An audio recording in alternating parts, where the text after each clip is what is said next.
What did your parents do in their work?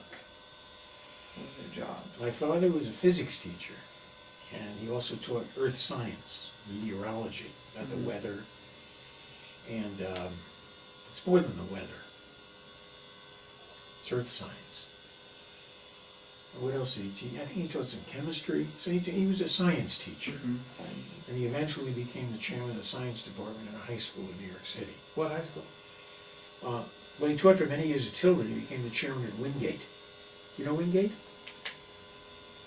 Wingate was maybe, I don't know, a mile from our house, something like that.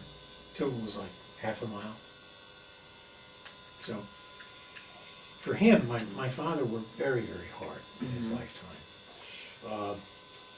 He graduated from City College in New York in the middle of the Depression. And people didn't have jobs then. There was no hiring. And he took an exam to become a physics teacher. And there were 1,000 people who took the exam. And 36 passed. And he was one of them? He was 18th. Jeez. Which is really weird because in the medical scholarship exam in New York, I think something like 750 people took the exam. And 36 passed. And I was 18th. It's just weird. Yeah. And so he got a job as a substitute teacher. And the job was at Harran High School, which is a 2-hour by subway and bus from our house in Brooklyn, each way. So it's 4 hours a day times 5 days a week. It's 20 hours a week. He was on that. Then he was on the subway, the bus, and walking in both directions.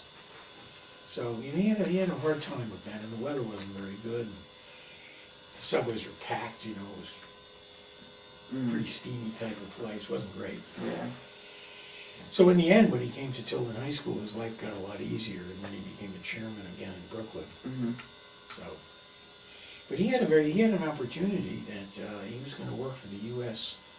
You know that in the U.S. Geodetic Survey. Yeah, your mom. But my mother didn't want to leave her family and stuff. Job would have been in Washington, D.C. And he would have been a physicist rather than a physics teacher, which probably would have made him very happy.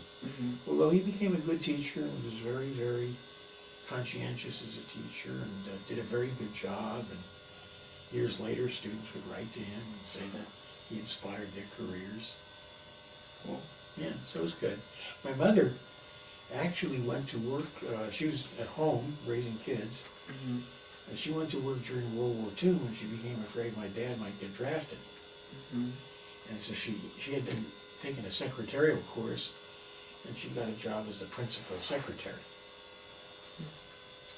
So that's what she did. Same school. Right, and that's right. Your dad reminded me that my mother and my father and I were all in the same school. And it was not always fun.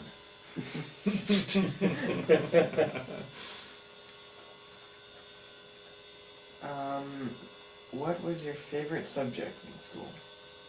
French. I like French a lot. But I loved history. I loved the sciences. I really liked everything. That was the problem. What was your least favorite? Least favorite?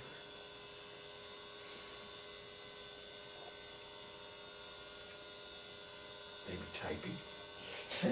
Typing. Maybe I'll tell you who was in typing.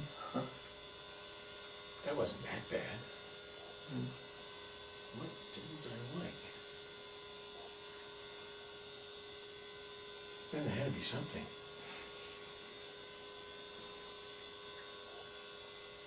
Well, make some suggestions. Oh no, did you take the same classes as we take? Don't know what you take, so. We just take English, history. We get to choose electives. We had a little bit of that, yeah. Did you like all your extra classes that you signed up for? Yeah, I generally did. There had to be something I didn't like as much as other things, but I just can't remember what it was. Did you like PE? PE was okay. I was not great shakes at PE. I told you I had that limitation for exercise. Yeah. So to go to run, I couldn't keep up with the run. Yeah, I'd have to say PE was not my favorite subject Mm-hmm. because of my limitation, which I didn't understand at the time. Yeah. And nobody else understood it either. And I was used to being very good in everything. Mm-hmm. That was a problem. When you're really very good at a lot of things, Mm-hmm. you don't want to be anything less than very good Yeah. in anything else. And so that's a weakness, because you're too used to being, excelling in different things. That is all the questions I have. You think of any more, buddy? Did anything Grandpere say to you make you think of other questions for him? Not really. Hell I yeah. answered. It got answered. Everything was answered. Really? What about,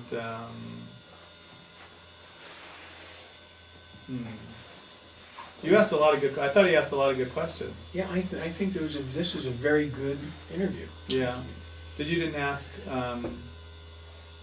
about what it was like for him to move across the country, like when he did, or? When we came to San Francisco, we lived in the in Sutro, Mount Sutro, above UC Medical Center, Mm-hmm. and it was in these eucalyptus woods. That actually were not native over there. It was a barren hill, and Adolf Spreckels, who was a big sugar millionaire, led to the planting of all these eucalyptus trees, and now the mountain is covered with those trees. And they had this wonderful smell, and we had this balcony right out on the woods, and that's when you were born there. Mm-hmm. And when your dad was born, Mm-hmm. they were playing Handel's Messiah, and it said, "Unto us a son was born, unto us a son is given."